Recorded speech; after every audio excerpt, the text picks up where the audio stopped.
One of the most requested pies for my holiday season is pecan, and I'm going to show you how I make mine. Got a little secret to mine. I don't know if it's a secret or not, but it's what I think is a secret. You're going to put 3 eggs in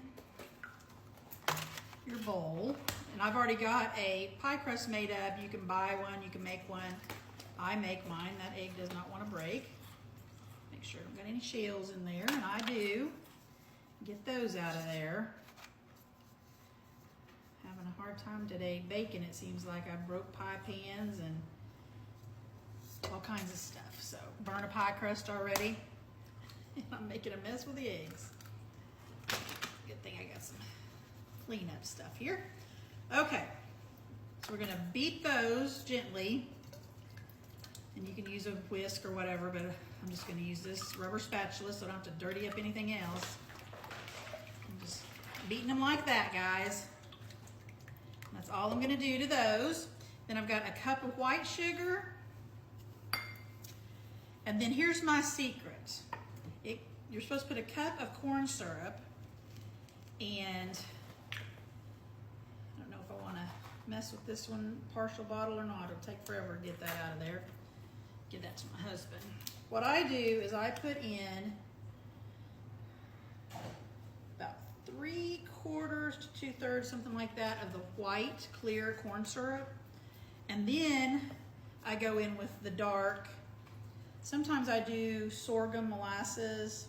Some people don't like that, it's a little stronger for them, but this darker Karo just does something for it that I just love. And I'm gonna get this stirred in there. So I got that in there. I'm gonna mix it up just a little bit with that sugar and egg. Trying to get it combined. And then I'm gonna put in a teaspoon of vanilla. And I overrun it just a little bit. Said I was gonna overrun it, but it didn't want to overrun, did it? And then I'm going to put in a tablespoon of melted butter. And I need a 1/4 teaspoon of salt. 1/4 teaspoon of salt. Get that back to my husband. And 2 tablespoons of flour. Did you already have that? Yeah, I had the flour, yeah. And you get that mixed in pretty good. It's not that hard to mix in. Like I said, you can use a whisk. I don't always use a whisk. Get it beat in there. Already smells good. I don't think I say that with everything, but this does smell good. And then it calls for a cup of pecans. I like whole pecans. I'm gonna have to get these cut open here.